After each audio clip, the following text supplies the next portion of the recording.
പുതിയതായി ചുമതലയേറ്റെടുത്ത ബിജെപിയുടെ സംസ്ഥാന അധ്യക്ഷൻ രാജീവ് ചന്ദ്രശേഖർ ന്യൂസ് 8നോട് നടത്തിയ പ്രതികരണത്തിലെ പ്രധാനപ്പെട്ട വാചകങ്ങൾ ശ്രദ്ധേയമാണ്. സവർക്കർ വിവാദത്തിൽ പരസ്യ പ്രതികരണത്തിനില്ല. മതാഘോഷങ്ങൾ തടസ്സപ്പെടുത്താനുള്ള ചില പരിവാർ സംഘടനകളുടെ നീക്കങ്ങളെ പിന്തുണയ്ക്കില്ല. ബിജെപി ഇതുവരെ സംസ്ഥാനത്ത് തുടർന്നു വന്ന നിലപാടുകൾക്ക് മാറ്റം സംഭവിക്കുകയാണോ? തീവ്ര ഹിന്ദുത്വവും മറ്റ് മതവിഭാഗങ്ങളെ പ്രകോപിപ്പിക്കുന്ന പ്രസ്താവനകളും ഒഴിവാക്കണമെന്ന കർശന നിർദ്ദേശത്തോടെ പുതിയ അധ്യക്ഷൻ സമഗ്രമാറ്റത്തിന് തുടക്കം കുറിക്കുകയാണോ? ഇന്ത്യയൊട്ടാകെ തുടർന്നുവരുന്ന തീവ്ര ഹിന്ദു നയങ്ങളാണ് ബിജെപിയുടെ കേരളത്തിലെ വളർച്ചയ്ക്ക് തടസ്സമാകുന്നതെന്ന തിരിച്ചറിവിന്റെ പുറത്താണോ ഇത്തരമൊരു നീക്കമെന്നതും പ്രധാനപ്പെട്ടതാണ്. അതിൽ നമുക്ക് ആ 2 ബൈറ്റുകൾ പ്രധാനമായും രാജീവ് ചന്ദ്രശേഖർ ഇന്നലെ ന്യൂസ് 8നോട് നടത്തിയ ആ പ്രതികരണം കാണാം. സവർക്കർ നാഷണലിസ്റ്റ് ആണെന്ന് ഗവർണർ ആർലേക്കർ പറഞ്ഞപ്പോൾ അതും ഒരു വലിയ പ്രൊട്ടസ്റ്റിലേക്ക് പോയി. എല്ലാ ഇഷ്യൂസിനും ഞാൻ പോയി കമന്റ് ചെയ്യേണ്ട ആവശ്യമില്ല. ഈ 2 ആൾക്കാർക്ക് 2 വ്യൂ ഉണ്ട്. എന്നെ പറ്റി കോൺഗ്രസ്സുകാര് എന്തെങ്കിലും പറഞ്ഞാൽ അതിനെപ്പറ്റി ഞാൻ അവർ പോയി കേസ് ചെയ്ത് ക്ലാരിഫൈ ചെയ്യാൻ നോക്കും. ഇല്ല, സവർക്കറിനെ പറ്റി വേറെ ആർക്കെങ്കിലും ഒരു വ്യൂ ഉണ്ടെങ്കിൽ ആയിക്കോട്ടെ, ഞങ്ങൾക്കൊരു വ്യൂ ഉണ്ട്. അത് ഞങ്ങളുടെ വ്യൂ ഞങ്ങൾ മാറില്ല. You can oppose me, I can oppose you. അതുകൊണ്ട് തർക്കിക്കണം, അങ്ങനെ അടിക്കണം, അതൊരു വയലൻസ് ആവണമെന്ന് ഒരു ആവശ്യമില്ല. ഞങ്ങൾ ബിലീവ് ചെയ്യുന്നത് എല്ലാം ഒരു ഫണ്ടമെന്റൽ പ്രിൻസിപ്പിൾ വാല്യൂ ബേസ്ഡ് ബിലീഫാണ്. ഇന്ന് ഒരു സാധനം പറയും, നാളെ മറ്റേ സാധനം പറയും. അതൊന്നും ഞങ്ങൾ ചെയ്യുന്നില്ല. മറ്റേ പാർട്ടികൾക്കെല്ലാം ഇത് ഞങ്ങൾ ചിലപ്പോൾ പറയുന്നത് അവർക്കൊരു ഓപ്പർച്യൂണിറ്റി ആയിട്ട് അവർ യൂസ് ചെയ്യും, മിസ്യൂസ് ചെയ്യും. ചെയ്യട്ടെ, ചെയ്തോട്ടെ. കോൺസ്റ്റിറ്റ്യൂഷൻ നൽകുന്ന ചില റൈറ്റുകളുണ്ട്. ഈ റൈറ്റുകൾക്ക് എഗെയിൻസ്റ്റ് ആയിട്ടുള്ള ചില പ്രൊട്ടസ്റ്റുകൾ നടക്കാറുണ്ട്. ദേശീയ തലത്തിലൊക്കെ നടക്കുമ്പോൾ VHP ഒക്കെ നടത്തുന്ന ചില പ്രൊട്ടസ്റ്റുകളും ചില ഇഷ്യൂസും, ഇപ്പൊ പാലക്കാട് പോലും ക്രിസ്മസ് സെലിബ്രേഷനെതിരായിട്ടൊക്കെ നടക്കുമ്പോൾ ഇതിനൊക്കെ ഡിഫെൻഡ് ചെയ്യേണ്ടതായിട്ട് വരില്ലേ സ്റ്റേറ്റ് BJP അധ്യക്ഷൻ? ഞാനൊരു ഡിഫെൻഡ് ചെയ്യാൻ പോകുന്നില്ല. ആര് ക്രിസ്മസിന് ആരെങ്കിലും പോയിട്ട് തകർത്ത് ഞാൻ ഡിഫെൻഡ് ചെയ്യാൻ പോകുന്നു? ഇല്ല. എനിക്ക് കേരളയിലെ എല്ലാ മലയാളികളുടെയും മതവും അവരുടെ റൈറ്റ് ടു റിലിജ്യൻ പ്രൊട്ടക്ട് ചെയ്യാൻ ഞാൻ ഇന്ന് കമ്മിറ്റ്മെന്റ് കൊടുക്കുന്നു. അത് എല്ലാ BJP പ്രവർത്തകര്, അത് ചെറുതാണോ വലുതാണോ, നേതാവാണോ, പിന്നെ ബൂത്ത് കമ്മിറ്റി മെമ്പറാണോ, നമ്മളെല്ലാവരും ഒരു ഒരു ഒരു അൺആംബിഗ്വസ് വിശ്വസിക്കണം. ഞങ്ങള് ഇങ്ങനെ ഒരു സാധനവും സപ്പോർട്ട് ചെയ്യില്ല. അതിൽ ആർക്കൊരു ഡൗട്ട് ഉണ്ടാവാൻ പാടില്ല. ക്രിസ്മസിന് 3 ആൾക്കാർ പോയിട്ട് എന്തെങ്കിലും ചെയ്താൽ ഞങ്ങൾ അതിനെ സപ്പോർട്ട് ചെയ്യും. ഇല്ല, 100% ഇതാണ് രാജീവ് ചന്ദ്രശേഖരന്റെ വാക്കുകൾ. രാജീവ് ചന്ദ്രശേഖരന്റെ വാക്കുകളിൽ കേരളത്തിൽ ഒരു നയമാറ്റത്തിന്റെ സൂചനയുണ്ടോ എന്ന പ്രധാനപ്പെട്ട ചോദ്യം കൂടി ഉയരുന്നുണ്ട്. കാരണം ഇതുവരെ സംസാരിച്ച BJPയുടെ അധ്യക്ഷന്മാരിൽ നിന്നോ BJP നേതാവിൽ നിന്നോ വ്യത്യസ്തമായ ചില സൂചനകളുണ്ടോ? എന്തുകൊണ്ടാണ് രാജീവ് ചന്ദ്രശേഖർ സംസ്ഥാന BJPയുടെ ചുമതലയിലേക്ക് വരുന്നത് എന്ന ചോദ്യത്തിന്റെ ഉത്തരം കൂടിയാണോ അദ്ദേഹത്തിന്റെ വാക്കുകൾ? ഇതൊക്കെ പ്രധാനപ്പെട്ടതാണ്. രഞ്ജിത്ത് രാമചന്ദ്രൻ ചേരുന്നു. രഞ്ജിത്ത്, കേരളത്തിൽ തീവ്ര ഹിന്ദുത്വം ഉപേക്ഷിക്കുന്നു എന്ന ഒരു സൂചന കൃത്യമായും ഇതിൽ നിന്ന് വായിച്ചെടുക്കാമെന്ന് തോന്നുന്നു. പ്രധാനമായും നമുക്കറിയാം കേരളം മറ്റൊരു രാഷ്ട്രീയ പശ്ചാത്തലമാണ്. BJPയുടെ വളർച്ചയ്ക്ക് തടസ്സമായി ഇപ്പോഴും നിൽക്കുന്നത് മറ്റ് സംസ്ഥാനങ്ങളിൽ, പ്രത്യേകിച്ച് ഹിന്ദി ഹൃദയഭൂമിയിൽ BJP സ്വീകരിക്കുന്ന നയപരിപാടികളും ശൈലിയും ഇവിടെ അതേപടി ഏറ്റില്ല എന്നുള്ളതാണ്. പ്രത്യേകിച്ച് മതവിഭാഗങ്ങൾ, വ്യത്യസ്ത മതവിഭാഗങ്ങൾക്കിടയിൽ പ്രവർത്തിക്കുമ്പോൾ BJP തീവ്ര ഹിന്ദുത്വ നിലപാടുകൾ കേരളത്തിലേക്കില്ല എന്ന തിരിച്ചറിവ്, അതിൻ്റെ അടിസ്ഥാനത്തിൽ കൂടിയാണോ രാജീവ് ചന്ദ്രശേഖരന്റെ വാക്കുകൾ? അത്തരം സൂചനകൾ കൃത്യമായി ആ വാക്കുകളിലുണ്ടോ? അങ്ങനെ കരുതണം സൈത്ത്. കാരണം വളരെ കൃത്യമായി തന്നെ രാജീവ് ചന്ദ്രശേഖരനെ വളരെ അപ്രതീക്ഷിതമായി ഒരു പ്രസിഡന്റ് ആയി കേരളത്തിൽ അവതരിപ്പിക്കുമ്പോൾ BJPക്ക് ദീർഘകാല ലക്ഷ്യങ്ങളുണ്ട് എന്ന് തന്നെ കരുതണം. കാരണം ഇത്രയും നാൾ BJP കേരളത്തിൽ പ്രവർത്തിക്കുന്ന ഒരു പാർട്ടിയാണ്. കഴിഞ്ഞ ലോക്സഭാ തെരഞ്ഞെടുപ്പിൽ 20% വോട്ട് നേടിയെങ്കിൽ പോലും ഒരു സീറ്റിൽ ഒതുങ്ങേണ്ട പശ്ചാത്തലം BJPക്ക് ഉണ്ടായി. മാത്രമല്ല, തിരുവനന്തപുരം പോലെ ന്യൂനപക്ഷങ്ങൾക്ക് ഏറെ പ്രാധാന്യമുള്ള ഒരു മണ്ഡലത്തിൽ കേവലം 15,000 വോട്ടുകൾക്ക് പരാജയപ്പെടുന്ന ഒരു പശ്ചാത്തലം കൂടി ഉണ്ടായി. ഇത് കണക്കിലെടുക്കുമ്പോൾ തീവ്ര ഹിന്ദുത്വ കൊണ്ടോ മറ്റ് മതവിഭാഗങ്ങളെ പിണക്കിയത് കൊണ്ടോ BJPക്ക് കേരളത്തിൽ ഒരു തരത്തിലും മുന്നോട്ട് വരാൻ പറ്റില്ല, ഇതിനപ്പുറമുള്ളൊരു വളർച്ച നേടാൻ പറ്റില്ല എന്നൊരു യാഥാർത്ഥ്യ ബോധം ആ പാർട്ടിക്കുണ്ടായി എന്ന് വേണം കരുതാൻ. അതിന്റെ അടിസ്ഥാനത്തിൽ ആകണം ഇത്തരത്തിൽ രാജീവ് ചന്ദ്രശേഖരനെ കേരളത്തിൽ അവതരിപ്പിക്കുകയും ഒരു മതേതര മുഖം എന്ന് വേണമെങ്കിൽ പറയാം, എല്ലാ മതവിഭാഗങ്ങളുമായി അനുരഞ്ജനത്തിന് തയ്യാറാകുന്ന ഒരു വ്യക്തിത്വം എന്ന് പറയാം, ഒരു പക്കാ രാഷ്ട്രീയക്കാരൻ എന്ന് വിശേഷിപ്പിക്കാത്ത ഒരു നേതാവ് എന്ന് പറയാം. അത്തരത്തിൽ ഇത്തരത്തിലുള്ള ഒരാളെ അവതരിപ്പിക്കുന്നതിലൂടെ വളരെ കൃത്യമായി തന്നെ ആ ലക്ഷ്യം BJP മുന്നോട്ട് വെക്കുന്നു എന്ന് വേണം കരുതാൻ. മറ്റൊരു പ്രധാനപ്പെട്ട കാര്യം, നമുക്കറിയാം പലതവണയും BJP ഈ വിഷയങ്ങളിൽ, ഇപ്പോൾ സവർക്കറുമായി ബന്ധപ്പെട്ട വിഷയത്തിൽ ദേശീയതലത്തിൽ BJPയുടെ നിലപാട് എന്താണ് എന്ന് നമുക്കറിയാം. വളരെ രൂക്ഷമായി തന്നെ നേതാക്കൾ ഈ വിഷയത്തിൽ പലപ്പോഴും പ്രതികരിച്ചിട്ടുണ്ട്, സവർക്കറെ പിന്തുണച്ചുകൊണ്ട്. ഇവിടെ പരസ്യമായ ഒരു പ്രതികരണത്തിന് താനില്ല എന്ന് BJPയുടെ സംസ്ഥാന അധ്യക്ഷൻ പറയുകയാണ്. മറ്റൊന്ന്, നേരത്തെ പറഞ്ഞ പോലെ ക്രിസ്മസ് ആഘോഷങ്ങളിലും മറ്റും കഴിഞ്ഞ ക്രിസ്ത്യൻ അനുരഞ്ജനം എന്നൊക്കെ പറയുമ്പോഴും ക്രിസ്മസ് ആഘോഷങ്ങൾക്കിടെയും മറ്റും പരിവാർ സംഘടനകൾ നടത്തിയ പ്രതിഷേധങ്ങളൊക്കെ പലതവണ ചർച്ചയായിരുന്നു. ഒപ്പം മുസ്ലിം സംഘടനകളുടെ പല വിഷയങ്ങളിലും ഇടപെടുകയും സംസാരിക്കുകയും ചെയ്തൊക്കെ ചർച്ചയായിരുന്നു. ഇതിന്റെയൊക്കെ പാപഭാരം പലപ്പോഴും BJP ചുമക്കുന്ന ഒരു പശ്ചാത്തലം കൂടി കേരളത്തിൽ ഉണ്ടായിട്ടുണ്ട്. അതിന്റെ വിമർശനം BJP നേരിടുകയും ചെയ്തിട്ടുണ്ട്. പക്ഷേ അപ്പോഴൊക്കെ നേതാക്കൾ പ്രതികരിക്കുമ്പോഴും പരിവാർ സംഘടനകളെ പിണക്കാതെയുള്ള പ്രതികരണം അവരുടെ ഭാഗത്ത് നിന്ന് ഉണ്ടായിരുന്നു എന്നുള്ളതാണ് ഏറ്റവും ശ്രദ്ധേയമായുള്ളത്. അവിടെയാണ് BJPയുടെ പുതിയ സംസ്ഥാന അധ്യക്ഷൻ വളരെ കൃത്യമായി നമ്മുടെ അഭിമുഖത്തിൽ പറഞ്ഞു വെക്കുകയാണ്, താൻ താഴെത്തട്ടിലുള്ള എല്ലാ പ്രവർത്തകർക്കും നിർദ്ദേശം നൽകി കഴിഞ്ഞു. ഇതര മതവിഭാഗങ്ങളുമായി ബന്ധപ്പെട്ട് യാതൊരു സ്പർദ്ധയും വളർത്താൻ പാടില്ല, അവരുടെ മതാഘോഷങ്ങളിൽ ഇടപെടാൻ പാടില്ല, എല്ലാവർക്കും മത ആഘോഷങ്ങൾ നടത്താനും അവരുടേതായ ആഘോഷ പരിപാടികൾ നടത്താനും മറ്റും സ്വാതന്ത്ര്യമുള്ള ഒരു സ്ഥലമാണ് കേരളം എന്നുള്ളത് ഊന്നിപ്പറയുന്ന ഒരു അധ്യക്ഷൻ വരുമ്പോൾ സ്വാഭാവികമായും BJP പ്രതീക്ഷിക്കുന്നത് കേരളത്തിൽ ചില മാറ്റങ്ങൾ തന്നെയാണ്. അത് ഇതിനു മുൻപ് സംസ്ഥാനത്ത് അധ്യക്ഷനായിരുന്നിരുന്ന വി മുരളീധരനായാലും കുമ്മനം രാജശേഖരനായാലും ഒപ്പം കെ സുരേന്ദ്രനായാലും ഒക്കെ അവരുടെ നിലപാടിൽ നിന്ന് ഏറെ വ്യത്യസ്തമാണ്. അവരൊക്കെ ഇത്തരം കാര്യങ്ങൾ വളരെ പരസ്യമായി പറയാൻ പലപ്പോഴും തയ്യാറായിരുന്നില്ല എന്നുള്ളത് തന്നെയാണ് ഇതിൽ പ്രധാനപ്പെട്ട കാര്യമായി വന്നത്. സവർക്കർ വിഷയത്തിലൊക്കെ സുരേന്ദ്രൻ പലപ്പോഴും പ്രതികരിച്ചിട്ടുണ്ട്. ഈ പരിവാർ സംഘടനകളുടെ ആക്രമണത്തെ അപലപിക്കാൻ തയ്യാറാകാതിരുന്ന ആളുകളൊക്കെ ഉണ്ട്. അപ്പോൾ ഇനിയും ഇത്തരം ആക്രമണങ്ങൾ സംഘപരിവാർ സംഘടനകൾ ഏതെങ്കിലും ഭാഗത്ത് നടത്തിയാൽ, നമുക്കറിയാം ഒരുപാട് സംഘപരിവാർ സംഘടനകൾ വളരെ സജീവമായ ഒരു സംസ്ഥാനം കൂടിയാണ് കേരളം. അവരുടെ ഭാഗത്തു നിന്ന്, അവർ നേതാക്കന്മാരുടെ ഭാഗത്തു നിന്ന് പല പ്രസ്താവനകളും അണികളുടെ ഭാഗത്തു നിന്ന് പ്രകോപനപരമായ പല കാര്യങ്ങളും കാലാകാലങ്ങളായി കേരളത്തിൽ സംഭവിക്കുന്നുണ്ട്. അതിന്റെ ഒന്നും ഉടമസ്ഥാവകാശം അല്ലെങ്കിൽ അതിന്റെ ഒന്നും രഞ്ജിത്തിലേക്ക് വരാം. ഇപ്പോൾ ഷാബു പ്രസാദ് BJP നിരീക്ഷകൻ നമുക്കൊപ്പമുണ്ട്. ശ്രീ ഷാബു പ്രസാദ്, തൻ്റെ ശൈലി വേറെയാണ്. ഇതാണ് ഇന്നലെ രാജീവ് ചന്ദ്രശേഖർ അദ്ദേഹം എല്ലാ മാധ്യമങ്ങളോടും പറഞ്ഞു. പക്ഷേ ഞങ്ങളോട് പറഞ്ഞപ്പോൾ അദ്ദേഹത്തും ഞങ്ങളുടെ ചോദ്യത്തിനുള്ള മറുപടി എന്ന രീതിയാണ് പറയുന്നത്. തൻ്റെ ശൈലി വേറിട്ടതാണ്, തൻ്റെ ശൈലി മറ്റൊന്നാണെന്ന് പറയുന്നു. ഇതിൻ്റെ തുടർച്ചയായിട്ടുള്ള ചോദ്യങ്ങൾക്കാണ് അദ്ദേഹം നൽകുന്ന മറുപടി. തീവ്ര ഹിന്ദുത്വ എന്നൊരു സ്റ്റൈൽ അല്ലെങ്കിൽ സവർക്കർ അടക്കമുള്ള വിഷയങ്ങൾ ഞാൻ ഏറ്റെടുക്കേണ്ടതില്ല, ആ വിഷയങ്ങളിൽ ഞാൻ മറുപടി പറയുന്നതില്ല എന്ന് അദ്ദേഹം പറയുന്നു. ഈ ഷാബു പ്രസാദ് BJP നിരീക്ഷകൻ നമുക്കൊപ്പമുണ്ട്. ശ്രീ ഷാബു പ്രസാദ്, തൻ്റെ ശൈലി വേറെയാണ്. ഇതാണ് ഇന്നലെ രാജീവ് ചന്ദ്രശേഖർ അദ്ദേഹം എല്ലാ മാധ്യമങ്ങളോടും പറഞ്ഞു. പക്ഷേ ഞങ്ങളോട് പറഞ്ഞപ്പോൾ അദ്ദേഹത്തും ഞങ്ങളുടെ ചോദ്യത്തിനുള്ള മറുപടി എന്ന രീതിയാണ് പറയുന്നത്. തൻ്റെ ശൈലി വേറിട്ടതാണ്, തൻ്റെ ശൈലി മറ്റൊന്നാണെന്ന് പറയുന്നു. ഇതിൻ്റെ തുടർച്ചയായിട്ടുള്ള ചോദ്യങ്ങൾക്കാണ് അദ്ദേഹം നൽകുന്ന മറുപടി.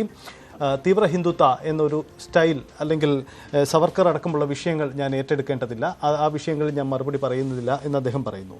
ഇവിടെ ഉണ്ടാവുന്ന സംശയം, കേരളം എന്ന ഒരു രാഷ്ട്രീയ ഭൂമികയിൽ കളിക്കാൻ രാജീവ് ചന്ദ്രശേഖർ ഒരു പാർട്ടിയുടെ അധ്യക്ഷനായി എത്തുമ്പോൾ വേറൊരു ശൈലി സ്വീകരിക്കുന്നു എന്ന കൃത്യമായ സൂചന അതിൻ്റെ അകത്തില്ലേ? അതിൻ്റെ അകത്ത് വേറെ ഒരു ശൈലിയൊന്നുമില്ല. BJPയുടെ ശൈലി അത് തന്നെയാണ്. അത് BJPയുടെയും സംഘപരിവാറിന്റെയും കൃത്യമായ വീക്ഷണം, കൃത്യമായ കാഴ്ചപ്പാടും അങ്ങനെ തന്നെയാണ്. അതിൻ്റെ അകത്ത് ഒരു വ്യത്യാസവുമില്ല. മതസ്പർദ്ധ ഒഴിവാക്കുക, അതായത് എല്ലാ സമുദായങ്ങളോടും ചേർന്ന് പോവുക, അനാവശ്യമായ ഈ തീവ്ര ഹിന്ദുത്വം അങ്ങനെയുള്ള കാര്യങ്ങളിൽ നിന്ന് അകന്നു നിൽക്കുക, ഇതൊക്കെ തന്നെയാണ് അതിൻ്റെ അകത്ത്. അത് രാജീവ് ചന്ദ്രശേഖർ നിങ്ങൾ ചോദിച്ചപ്പോൾ അദ്ദേഹം അത് കൃത്യമായിട്ട് പറഞ്ഞു എന്നുള്ളതേ ഉള്ളൂ. അതിൻ്റെ അകത്ത് വേറെ മാറ്റമൊന്നുമില്ല. BJP കാലാകാലങ്ങളായി BJPയും സംഘപരിവാറും തുടർന്നു വരുന്ന അതേ നയം തന്നെയാണത്. ഒരു സംശയം കാര്യത്തിൽ. അല്ല, അങ്ങനെയെങ്കിൽ എന്തുകൊണ്ടാണ് ബീഫ് നിരോധനം പോലെയുള്ള വിഷയങ്ങൾ നിങ്ങൾ എവിടെ എടുക്കാത്തത്? ഏത് ബീഫ് നിരോധനം പോലെയുള്ള വിഷയങ്ങൾ കേരളത്തിൽ എടുക്കാത്തത് എന്തുകൊണ്ടാണ്? അത് ഓരോ സംസ്ഥാനങ്ങൾ തീരുമാനിക്കുന്നതാണല്ലേ. സംസ്ഥാനത്തിന്റെ നിയമം അനുസരിച്ച് ഇപ്പൊ കേരളത്തിൽ ഈ പറഞ്ഞ പോലെ ഗോവധ നിരോധനം കേരളത്തിലില്ല. ഇവിടെ BJP പറഞ്ഞിട്ടുണ്ടോ ഇവിടെ ബീഫ് നിരോധിക്കണമെന്ന്? BJPയോ ഏതെങ്കിലും സംഘപരിവാർ സംഘടനകളോ ആവശ്യപ്പെട്ടിട്ടുണ്ടോ? അതിനു വേണ്ടിയിട്ട് ഇവിടെ സമരം ചെയ്യുവോ അല്ലെങ്കിൽ അങ്ങനെ ആവശ്യങ്ങളോ ഉയർത്തിയിട്ടുണ്ടോ? ആരെങ്കിലും ഏതെങ്കിലുമൊക്കെ മാനസിക രോഗികൾ എവിടെങ്കിലും ഓരോന്ന് പറയുന്നതിന് അതെന്തിനാ നിങ്ങൾ BJPയുടെയും സംഘപരിവാറിന്റെ? ഞാൻ ഒരു BJP നിരീക്ഷകൻ എന്ന രീതിയിൽ താങ്കൾ ഇത് BJPയുടെ രാഷ്ട്രീയവും അതിന്റെ സാധ്യതകളും തിരിച്ചറിയുന്ന ഒരു വ്യക്തി എന്ന രീതിയിൽ കൂടി ചോദിക്കുകയാണ്. ഇപ്പം കേരളത്തിൽ ക്രൈസ്തവ വിഭാഗങ്ങളെ അടുപ്പിക്കുന്നതിന് വേണ്ടി BJPക്ക് ഒരു അജണ്ടയുണ്ട്. അത് വളരെ പ്രകടമാണ്, അത് ദീർഘനാളുകളായി നടക്കുന്നു. അവരോട് കാണിക്കുന്ന ഇഷ്ടം മുസ്ലിം വിഭാഗത്തോട് കാണിക്കുന്നതുമില്ല. അത് പ്രകടമാണത്. അപ്പോൾ ഇതൊക്കെ ഇങ്ങനെ കാണിക്കുമ്പോഴും അതെന്തോ പൊതിഞ്ഞു വെച്ച് അവതരിപ്പിക്കുന്നു എന്നൊരു തോന്നൽ പൊതുവിലുണ്ട്. ഇപ്പം ക്രിസ്ത്യാനിറ്റിക്കിടയിലും ഒരു വിഭാഗത്തിനുമായി ചേരാൻ കഴിയുന്നെങ്കിലും ഇപ്പോഴും ഒരു സംശയത്തോടെ കാണുന്ന ഒരു വിഭാഗമുണ്ട്. അതൊരു പ്രതിസന്ധിയാണ് കേരളത്തിൽ എന്നൊരു തിരിച്ചറിവ് യഥാർത്ഥത്തിൽ ഇല്ലേ BJP കേരളത്തിൽ? എന്റെ സുഹൃത്തെ, ഈ നാട്ടുകാരുടെ മുഴുവനും തോന്നലുകൾക്കൊക്കെ നമ്മളെങ്ങനെയാ മറുപടി പറയുക? ഓരോരുത്തരുടെ തോന്നൽ എന്ന് പറഞ്ഞു കഴിഞ്ഞാൽ ഓരോരുത്തരുടെ സൗകര്യം അനുസരിച്ചാണ്. പിന്നെ BJP എന്ന് പറയുന്നത് ഒരു രാഷ്ട്രീയ സംഘടനയാണ്, ബഹുജനങ്ങൾക്കിടയിൽ പ്രവർത്തിക്കുന്ന, സമൂഹത്തിൽ പ്രവർത്തിക്കുന്ന സംഘടനയാണ്. ആ സംഘടനയെ സംബന്ധിച്ചിടത്തോളം സമൂഹത്തിലെ എല്ലാ വിഭാഗങ്ങളുമായിട്ടും എല്ലാത്തരം ജനങ്ങളുമായിട്ടും സ്വാധീനമുണ്ടാക്കണം, അടുപ്പമുണ്ടാക്കണം എന്നുള്ള അതിനനുസരിച്ചുള്ള നയങ്ങളും പരിപാടികളും ഉണ്ടാകും. അല്ല, ക്രിസ്ത്യൻ മതങ്ങളുമായി കൂടുതൽ അടുക്കണമെന്ന ഒരു പ്രത്യേക താല്പര്യം നിങ്ങൾക്കില്ല? എല്ലാവരോടും വേണം. എല്ലാവരോടും നിൽക്കട്ടെ, അവിടെ എല്ലാവരോടും ഉള്ളതൊന്നും അവിടെ നിൽക്കട്ടെ. ഞാൻ ചോദിക്കുന്നത് അവിടെ നിൽക്കുന്നത് ക്രിസ്ത്യാനികളോ എന്നൊരു കാഴ്ചപ്പാടില്ല എന്നാണ് താങ്കൾ വാദിക്കുന്നത്? അങ്ങനെ ഏതെങ്കിലും ഒരു വിഭാഗത്തിനോട് മാത്രമായി എടുക്കണം എന്ന ഒരു അല്ല, താല്പര്യം അങ്ങനെ ഒരു അജണ്ടയിൽ കേരളത്തിലെ BJP പ്രവർത്തിച്ചിട്ടില്ലേ? അതായത് എല്ലാ വിഭാഗങ്ങളോടും അതായത് ഇപ്പൊ ഇവിടുത്തെ കേരളത്തിലെ സാഹചര്യത്തില് ഇവിടെ ഇടത് വലത് മുന്നണികളുടെയും അതേപോലെയുള്ള സംഘടനകളുടെയും പ്രചണ്ഡമായ പ്രചരണത്തിന്റെ ഫലമായിട്ട് ഇത്രയും കാലത്ത് കഴിഞ്ഞാൽ സമൂഹത്തിലെ ചില വിഭാഗങ്ങൾ, ന്യൂനപക്ഷ വിഭാഗങ്ങൾക്കിടയിൽ BJPയോടും സംഘപരിവാറിനോടും ഒരു ഭയവും അങ്ങനെ ഒരു ഫിയർ സൈക്കോസിസ് ഉണ്ടാക്കുന്നതിൽ അവർ വളരെ വിജയിച്ചിട്ടുണ്ട്. അങ്ങനെയുള്ള ആശങ്കകൾ ഏതെങ്കിലും ഇങ്ങനെ വിഭാഗങ്ങളിൽ ഉണ്ടെങ്കിൽ അത് അകറ്റാൻ വേണ്ട നടപടി. അല്ല, അത് എന്റെ ചോദ്യം അതാണ്. കേരളത്തെ സംബന്ധിച്ച് ന്യൂനപക്ഷം എന്ന് പറയുമ്പോൾ അതിൽ ക്രിസ്ത്യാനികളും മുസ്ലിങ്ങളും ഉൾപ്പെടുന്നുണ്ട്. ഈ മുസ്ലിം വിഭാഗത്തോട് എന്താണ് ആ താല്പര്യം ഉണ്ടാവാത്തതെന്ന് ചോദ്യമാണ്. ആര് പറഞ്ഞില്ല എങ്ങനെയാണ് നിങ്ങൾ വിലയിരുത്തുക? തീർച്ചയായും ഉണ്ട്. അതിനുള്ള ഉദാഹരണങ്ങൾ നമുക്ക് മുന്നിൽ നിരവധി ഉണ്ടല്ലോ. നിങ്ങൾ ക്രിസ്ത്യാനിറ്റിയെ അടുപ്പിക്കാൻ നടത്തുന്ന സൗഹൃദ യാത്രകൾ ഒന്നും ഒരിക്കലും ഒരു മുസ്ലിം വിഭാഗത്തോട് ചേർന്ന് നിന്ന് നിങ്ങൾ നടത്താറില്ല എന്നൊരു കാര്യമുണ്ട്. അതുകൊണ്ട് ആ തിരിച്ചറിവിലാണോ ഇത്തരം ഒരു നയതന്ത്രം സ്വീകരിക്കുന്നതെന്നാണ് ചോദ്യം. ഇവിടെ എല്ലാ വിഭാഗങ്ങളുമായിട്ടും സംഭാഷണങ്ങൾ നടത്തുന്നുണ്ട്, അവരുമായിട്ട് കമ്മ്യൂണിക്കേറ്റ് ചെയ്യാൻ ശ്രമിക്കുന്നുണ്ട്. പിന്നെ മുസ്ലിം ന്യൂനപക്ഷ വിഭാഗങ്ങൾക്കകത്ത് അവരുടെ സംഘടിത ശക്തി വളരെ കൂടുതലാണ്. അവരുടെ ഇടയിലുള്ള ഫിയർ സൈക്കോസിസ് വളരെ കൂടുതലാണ്. അത് ഞാൻ അംഗീകരിക്കുന്നു.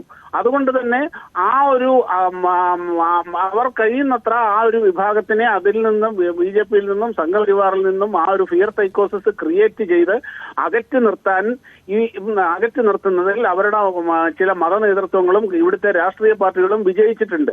അതുകൊണ്ട് എന്നാൽ ക്രിസ്ത്യൻ വിഭാഗങ്ങൾക്കിടയിൽ ആ ഫിയർ സൈക്കോസിസ് കുറഞ്ഞിട്ടുണ്ട്. അതുകൊണ്ട് അവരോട് കൂടുതൽ കമ്മ്യൂണിക്കേറ്റ് ചെയ്യാൻ സാധിക്കുന്നുണ്ട്. എന്നാൽ അത്രയും ഡീപ്പായ രീതിയിൽ ഇന്റൻസ് ആയിട്ട് മുസ്ലിം വിഭാഗത്തോട് കമ്മ്യൂണിക്കേറ്റ് ചെയ്യാൻ സാധിച്ചിട്ടില്ല. അതിന് സമയമെടുക്കും. ആ ഒരു വ്യത്യാസം മാത്രമേ ഉള്ളൂ. ആ ഡീപ്പായ കമ്മ്യൂണിക്കേഷൻ രാജീവ് ചന്ദ്രശേഖർ വരുമ്പോൾ നടത്താമെന്ന് പ്രതീക്ഷിക്കുന്നുണ്ടോ? രാജീവ് ചന്ദ്രശേഖർ എന്നല്ല, അത് BJPയുടെ സംഘപരിവാറിന്റെ നയം തന്നെയാണത്. അത് ഇന്നല്ലെങ്കിൽ നാളെ അത് നടക്കും. ഇനിയിപ്പോ രാജീവ് ചന്ദ്രശേഖർ അല്ല, ആര് വന്നാലും ഒരു കാര്യം മനസ്സിലാക്കൂ. രാജീവ് ചന്ദ്രശേഖർ ഇപ്പൊ വന്നിരിക്കുന്നു, BJPയുടെ പുതിയ സംസ്ഥാന അധ്യക്ഷൻ. ഒരാൾ വന്ന് ഒരു മാന്ത്രിക വടി എടുത്ത് വീശി പെട്ടെന്ന് ഇങ്ങനെ എന്താണ് ഒരു മാന്ത്രികൻ തൊപ്പിയിൽ നിന്ന് ഇങ്ങനെ തൂണലുകൾ എടുത്തു തരുന്ന മാതിരിയൊന്നും ഇവിടെ നടക്കില്ല. BJP ഒരു ബഹുജന പ്രവർത്തകനാണ്, ഒരു ടീം വർക്കാണ്. തീർച്ചയായും അദ്ദേഹം ഒരു ടീം ലീഡറാണ്. ആ ടീം ലീഡർ എന്നുള്ള നിലയിൽ അദ്ദേഹത്തിന്റെ കാഴ്ചപ്പാടുകൾ ചോദ്യങ്ങൾക്ക് ഉത്തരവായിട്ട് പറഞ്ഞു എന്ന് വരും. അതിന്റെ റിഫ്ലക്ഷൻസ് അവിടെ ഉണ്ടാകും. അല്ലാതെ ഒരു മനുഷ്യൻ ഒരു മാന്ത്രിക വടി വീശിയൊന്നും ഇവിടെ നടക്കില്ല. തീർച്ചയായിട്ടും ഒരു ബഹുജന വിഭാഗങ്ങളുടെ ഇടയിലേക്കുള്ള, പ്രത്യേകിച്ച് ന്യൂനപക്ഷങ്ങൾക്കിടയിലുള്ള ആ ഒരു ആശങ്ക അകറ്റാൻ, BJPയോടും സംഘപരിവാറിനോടുള്ള ആശങ്ക അകറ്റാനുള്ള ആത്മാർത്ഥമായ ശ്രമങ്ങൾ തീർച്ചയായിട്ടും ഉണ്ടാകും. അത് രാജീവ് ചന്ദ്രശേഖർ ഉണ്ടെങ്കിലും ശരി, ഇല്ലെങ്കിലും ശരി, ആര് വന്നാലും ശരി, അത് സംഘപരിവാറിന്റെ നയമാണ്. ശരി, വളരെ നന്ദി ഷാബു പ്രസാദ് പ്രതികരിച്ച്. രഞ്ജിത്ത് തരാം. സന്ദീപ് വാര്യർ കൂടി നമുക്കൊപ്പം ചേരുന്നു. ശ്രീ സന്ദീപ് വാര്യർ, പുതിയ BJP അധ്യക്ഷൻ രാജീവ് ചന്ദ്രശേഖരനെ കളത്തിലിറക്കി BJP ലക്ഷ്യമിടുന്നത് എന്ത് രാഷ്ട്രീയം എന്നൊരു സംശയം എല്ലാവർക്കും ഉണ്ടായിരുന്നു. പക്ഷേ അദ്ദേഹം അഭിമുഖത്തിൽ തന്നെ ചില സൂചനകൾ നൽകുന്നുണ്ട്. ഞങ്ങൾ തീവ്ര ഹിന്ദുത്വ ലൈൻ ഇല്ല എന്ന്. അങ്ങനെ ഒരു ലൈൻ മാറ്റിപ്പിടിച്ചാൽ BJP കേരളത്തിൽ ഭരണത്തിലെത്തുമോ? അദ്ദേഹം എന്തർത്ഥത്തിലാണ് അത് പറയുന്നത് എന്ന് എനിക്ക് മനസ്സിലാകുന്നില്ല. BJPയുടെ പ്രത്യയശാസ്ത്രത്തെ മാറ്റിവെച്ചുകൊണ്ട് പ്രത്യയശാസ്ത്രപരമായ ആ പ്രസ്ഥാനം ഏറെക്കാലമായി പിന്തുടരുന്ന ആശയങ്ങളെ മാറ്റിവെക്കാനുള്ള അവകാശം തനിക്കുണ്ട് എന്ന ധാരണയിലായിരിക്കുമോ അദ്ദേഹം അത് പറയുന്നത് എനിക്കറിയില്ല. അങ്ങനെ സംഭവിച്ചാൽ തന്നെ BJPക്ക് അകത്തുള്ള ശക്തികൾ BJPയെ നിയന്ത്രിക്കുന്ന ശക്തി അത് സമ്മതിച്ചു കൊടുക്കുമെന്ന് ആരെങ്കിലും പ്രതീക്ഷിക്കുന്നുണ്ടോ? ഇവിടെ BJPക്കകത്ത് എപ്പോഴും കയ്യടി ലഭിക്കുന്നതും BJPക്കകത്ത് സ്വീകാര്യത ലഭിക്കുന്നതും അവിടെ തീവ്രമായ ഭാഷയിലുള്ള വർഗീയതയും വിദ്വേഷവും പറയുമ്പോഴാണ് എന്നുള്ളതൊരു വസ്തുതയാണ്. അതിലപ്പുറം മതേതര നിലപാട് സ്വീകരിക്കുമ്പോൾ, മതനിരപേക്ഷ നിലപാട് സ്വീകരിക്കുമ്പോൾ, സാമൂഹിക സമരസതയെ കുറിച്ച് പറയുമ്പോൾ, അവിടെ മനുഷ്യർ തമ്മിലുള്ള സ്നേഹത്തെ കുറിച്ച് പറയുമ്പോൾ എപ്പോഴും ആക്ഷേപവും അതിനുള്ള അകത്ത് നിൽക്കുന്ന സമയത്ത് അപമാനവും ഒക്കെ സഹിക്കേണ്ടി വരും. പലപ്പോഴും അത്തരം നിലപാടുകൾ സ്വീകരിച്ചതിന്റെ പേരിൽ ആക്ഷേപവും അപമാനവും നേരിട്ട ഒരാളായിരുന്നു ഞാൻ. അപ്പോൾ സ്വാഭാവികമായിട്ടും അത്തരത്തിലുള്ള നിലപാട് അവിടെ സ്വീകരിക്കാൻ സാധ്യമല്ല. ഒന്നുകിൽ അദ്ദേഹത്തിന്റെ അറിവില്ലായ്മ കൊണ്ടോ അതല്ലെങ്കിൽ അദ്ദേഹത്തിന്റെ ആവേശം കൊണ്ടോ പറഞ്ഞു പോയതായിരിക്കാം. എന്തായാലും അദ്ദേഹത്തെ നിയന്ത്രിക്കുന്ന ശക്തികൾ തന്നെ അത്തരം കാര്യങ്ങളിലുള്ള ഒരു ക്ലാരിറ്റി അദ്ദേഹത്തിന് കൊടുക്കുമായിരിക്കും. പിന്നെ അദ്ദേഹം കടന്നു വന്നിട്ടുള്ളത് കർണാടകയിൽ നിന്നാണ്. അദ്ദേഹം ഒരു അന്യസംസ്ഥാന മുതലാളിയാണ് BJPയുടെ. അപ്പൊ BJPയുടെ അന്യസംസ്ഥാന മുതലാളി സ്വാഭാവികമായിട്ടും ആ പൊളിറ്റിക്സ് ആയിരിക്കും ഇവിടെ നടപ്പാക്കാൻ ശ്രമിക്കുന്നത്. എന്തായാലും കേരളത്തിൽ വിലപ്പോവാൻ പോകുന്നില്ല. സാമ്പത്തിക ശക്തിയും അതോടൊപ്പം കേന്ദ്ര ഭരണത്തിന്റെ ആനുകൂല്യങ്ങൾ ഉപയോഗിച്ചുകൊണ്ട് ഇവിടെ വളരാം എന്ന് ഉള്ളൊരു ധാരണ അത് കേരളത്തിൽ സാധ്യമാകില്ല എന്നാണ് ഞാൻ കരുതുന്നത്. PS ശ്രീധരൻ പിള്ളയെ പോലെ വളരെ മൃദുഭാഷിയായ സൗമ്യനായിട്ടുള്ള ഒരു സംസ്ഥാന പ്രസിഡന്റ്, ഒരുപക്ഷെ എല്ലാ മതവിഭാഗങ്ങൾക്കും സ്വീകാര്യനായിരുന്ന ഒരു സംസ്ഥാന പ്രസിഡന്റ് ഇവിടെ ഉണ്ടായിരുന്നല്ലോ. അദ്ദേഹത്തെ പോലും ഈ BJPയെ നിയന്ത്രിക്കുന്ന ശക്തികൾ എപ്രകാരമാണ് ആക്ഷേപിച്ച് ഇറക്കി വിട്ടതെന്ന് എല്ലാവർക്കും അറിയുന്ന കാര്യമാണ്.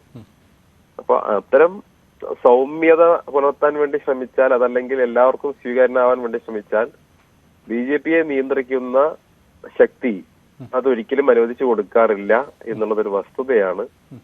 അത് കാലാന്തരേണ അദ്ദേഹത്തിനും ബോധ്യപ്പെടും. ശരി, ഈ സന്ദീപ് വാര്യർ, താങ്കൾ ആ BJPയുമായി വർഷങ്ങളോ അടുത്ത് പ്രവർത്തിച്ച വ്യക്തിയാണ്. BJP പ്രവർത്തകനായിരുന്നത് കൊണ്ട് തന്നെ ചോദിക്കട്ടെ, കേരളത്തിൽ ഒരു പക്ഷേ ക്രിസ്ത്യൻ വിഭാഗങ്ങളുമായി അടുക്കാൻ കൂടുതൽ നീക്കങ്ങൾ നടന്നു. അത് കുറേ വർഷമായിട്ടുണ്ട്, ഇപ്പോൾ ഏറ്റവും പ്രകടവുമാണ്. പക്ഷേ മുസ്ലിം വിഭാഗത്തുമായി അടുക്കാൻ ശ്രമം ഇല്ല എന്ന് മാത്രമല്ല, കൂടുതൽ പ്രകോപനപരമായ പ്രസ്താവനകൾ BJP നേതാക്കൾ നടത്തുന്നതുമുണ്ട്.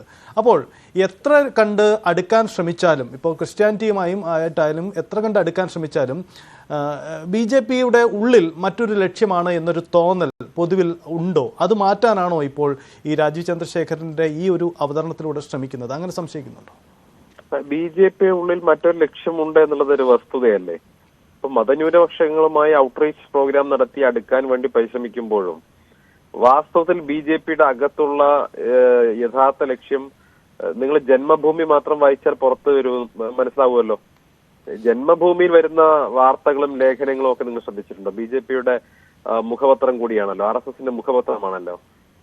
ഈ ജന്മഭൂമിയിലും കേസരിയിലും ഒക്കെ ക്രൈസ്തവ ഭവനങ്ങളിലേക്ക് കേക്കുമായി കടന്നു പോകുന്ന അതേ സമയത്ത് തന്നെ ക്രിസ്ത്യൻ സഭാ നേതൃത്വത്തെയും ക്രൈസ്തവ വിശ്വാസത്തെയും അധിക്ഷേപിച്ചുകൊണ്ടുള്ള വാർത്തകളും ലേഖനങ്ങളും ഇപ്പോഴും വരാറുണ്ടല്ലോ. കേസരിയിൽ വരാറുണ്ട്, ജന്മഭൂമിയിൽ വരാറുണ്ട്. അപ്പോ ആ ഒരു ഞാൻ പറഞ്ഞല്ലോ, ഇതിനെ നിയന്ത്രിക്കുന്ന ഒരു ഡീപ് സ്റ്റേറ്റ് എന്നൊക്കെ വിളിക്കാവുന്നത് പോലെയുള്ള ഒരു സംവിധാനം ഉണ്ടല്ലോ. അത് തീർച്ചയായിട്ടും BJPയെ അത്തരത്തിലുള്ള ഒരു പാർട്ടിയാക്കി മാറാൻ അനുവദിക്കില്ല എന്നുള്ളത് വസ്തുതയാണ്. ജന്മഭൂമിയിലും കേസരിയിലും വരുന്ന ന്യൂനപക്ഷ വിരുദ്ധ വാർത്തകളും ലേഖനങ്ങളും നിർത്താനെങ്കിലും രാജീവിന് സാധിക്കുമെന്ന് എനിക്ക് തോന്നുന്നില്ല. കാരണം അതിന്റെ ഘടനാരൂപം അങ്ങനെയാണ്. അത് എപ്പോഴും ആ കുറുക്കന്റെ യഥാർത്ഥ സ്വഭാവം പുറത്തേക്ക് വന്നുകൊണ്ടേയിരിക്കും. ഇപ്പൊ കാണിക്കുന്ന ഈ ഔട്ട്റീച്ച് പ്രോഗ്രാം എല്ലാം വാസ്തവത്തിൽ വോട്ട് തട്ടാനുള്ള ഒരു പരിശ്രമം മാത്രമാണ്. അതിലപ്പുറം BJPയുടെ ആന്തരികമായിട്ടുള്ള ഒരു DNA ഘടന എന്ന് പറയുന്നത് പരമത വിദ്വേഷത്തിൽ അധിഷ്ഠിതമാണ്. മതന്യൂനപക്ഷ വിഭാഗങ്ങൾക്കെതിരെയുള്ള കടുത്ത നിലപാടുകൾ തന്നെയാണ് ആ പാർട്ടിക്കകത്തുള്ളത്. അതല്ലെങ്കിൽ ആ പാർട്ടിയുടെ ഐഡിയോളജിക്കകത്തുള്ളത്, അതിനെ നിയന്ത്രിക്കുന്ന ശക്തികൾക്കുള്ളത്. അതൊരു സത്യസന്ധമായിട്ടുള്ള കാര്യമാണ്. അതിനെ നിഷേധിക്കാൻ BJPക്കാർക്കാവില്ല. ഏതൊരു BJP പ്രവർത്തകനെയോ അല്ലെങ്കിൽ RS പ്രവർത്തകനെയോ നിങ്ങൾ അടുത്ത് വിളിച്ച് സസൂക്ഷ്മം അദ്ദേഹവുമായി ചർച്ച നടത്തി കഴിഞ്ഞാൽ നിങ്ങൾക്ക് ബോധ്യപ്പെടുന്ന കാര്യം, അദ്ദേഹത്തിന്റെ അകത്ത് ആന്തരികമായി പരമത വിദ്വേഷം അടിച്ചേൽപ്പിച്ചിട്ടുണ്ടാകും. ക്രൈസ്തവർക്കെതിരെയും മുസ്ലിങ്ങൾക്കെതിരെയുമുള്ള വല്ലാത്ത വിദ്വേഷം അദ്ദേഹത്തിന്റെ തലച്ചോറിലേക്ക് ബ്രെയിൻ വാഷ് ചെയ്ത് അദ്ദേഹത്തെ ആ രീതിയിലാക്കി മാറ്റിയിട്ടുണ്ടാകും. അതൊരു സത്യസന്ധമായ കാര്യമാണ്. അതിപ്പോ രാജീവ് ചന്ദ്രശേഖർ വന്ന് മുഖം മിനുക്കാൻ നോക്കിയാലോ വെളുപ്പിക്കാൻ നോക്കിയാലോ ഒന്നും BJP വെളുക്കാൻ പോകുന്നില്ല. കേരളത്തിലെ ജനങ്ങൾക്ക് BJP എന്താണെന്നുള്ള കാര്യത്തിൽ നല്ല ബോധ്യമുണ്ട്. ശരി, അത് ഒരു പക്ഷേ ഈ കേന്ദ്ര ഭരണത്തിന്റെ തണലിലോ അതല്ലെങ്കിൽ അതിന്റെ ഒരു പളപളപ്പിലോ ഒക്കെ കുറച്ചുപേർ ആകർഷിക്കപ്പെട്ടിട്ടുണ്ടാകാം. അതിലപ്പുറം പൊതുസമൂഹത്തിന്റെ സ്വീകാര്യത ഒരിക്കലും കേരളത്തിൽ BJPക്ക് ലഭിക്കാൻ പോകുന്നില്ല. കാരണം കേരളം വളരെ പ്ലൂറലിസ്റ്റിക് ആയിട്ടുള്ള, വളരെ ബഹുസ്വരമായിട്ടുള്ള, വളരെ ഇടപഴകി ജീവിക്കുന്ന ഒരു സമൂഹമാണ്. ഇവിടെ മുസ്ലിം ഗെറ്റ് ഹൗസും ഹിന്ദു ഗെറ്റ് ഹൗസും ഒന്നും ഇല്ല ഉത്തരേന്ത്യയിലേതുപോലെ. ഇവിടെ എല്ലാവരും ഒരുമിച്ച് ജീവിക്കുന്ന ഒരു പ്രദേശമാണ്. ഇവിടെ ഒരു വിഭാഗത്തിനെതിരെയുള്ള നിരന്തരമായ ആക്ഷേപവും അധിക്ഷേപവും ഒക്കെ നമുക്ക് അനുവദിച്ചു കൊടുക്കാൻ സാധിക്കില്ല. ഇപ്പോ കെ സുരേന്ദ്രൻ തുടങ്ങി വെച്ചിട്ടുള്ള ഏറ്റവും വൃത്തികെട്ട മുസ്ലിം വിരുദ്ധ നിലപാടുകൾ ഒന്നായിരുന്നു ഭക്ഷണത്തിൽ തുപ്പിയാണ് മുസ്ലിങ്ങൾ കൊടുക്കുന്നത് എന്നൊരു നിങ്ങൾക്ക് ഓർമ്മയുണ്ടാകും. അതേ സുരേന്ദ്രന്റെ വാദം ഇംഗ്ലീഷിൽ ആവർത്തിച്ചയാളാണ് രാജീവ് ചന്ദ്രശേഖർ. അപ്പൊ രാജീവ് ചന്ദ്രശേഖർ ഒരു മതേതരവാദിയാണെന്ന് എങ്ങനെയാ പറയാൻ സാധിക്കുന്നത്? രാജീവ് ചന്ദ്രശേഖർ കടുത്ത ഹിന്ദുത്വ നിലപാട് സ്വീകരിച്ചിരുന്ന കർണാടകയിൽ നിന്നുള്ള ഒരു നേതാവാണ്. ഇപ്പൊ കേരളത്തിൽ ഒരു ദിവസം വന്നതിന് ശേഷം അദ്ദേഹം പെട്ടെന്ന് മതേതരവാദിയായി എന്നെങ്ങനെ വിശ്വസിക്കാൻ സാധിക്കും? അദ്ദേഹം ഒരു മതേതരവാദിയുമല്ല. കർണാടകയിലെ ഉത്തരേന്ത്യയിലെ ഹിന്ദുത്വ ശക്തികളുടെ എല്ലാ വർഗീയ വിഷലിപ്തമായ നിലപാടുകളും ആംഗലേയത്തിൽ അസ്സലായി പറഞ്ഞിരുന്ന ഒരു BJP വക്താവായിരുന്നു രാജീവ് ചന്ദ്രശേഖർ. അദ്ദേഹം കേരളത്തിൽ വന്നപ്പോ വളരെ പെട്ടെന്ന് മതേതര മുഖം മൂടി എടുത്തണിഞ്ഞ് സ്വീകാര്യത നേടാൻ വേണ്ടിയുള്ള പരിശ്രമം കേരളത്തിലെ ജനങ്ങൾക്ക് ബോധ്യപ്പെടും. വളരെ നന്ദി സന്ദീപ് വാര്യർ പ്രതികരിച്ചതിന്.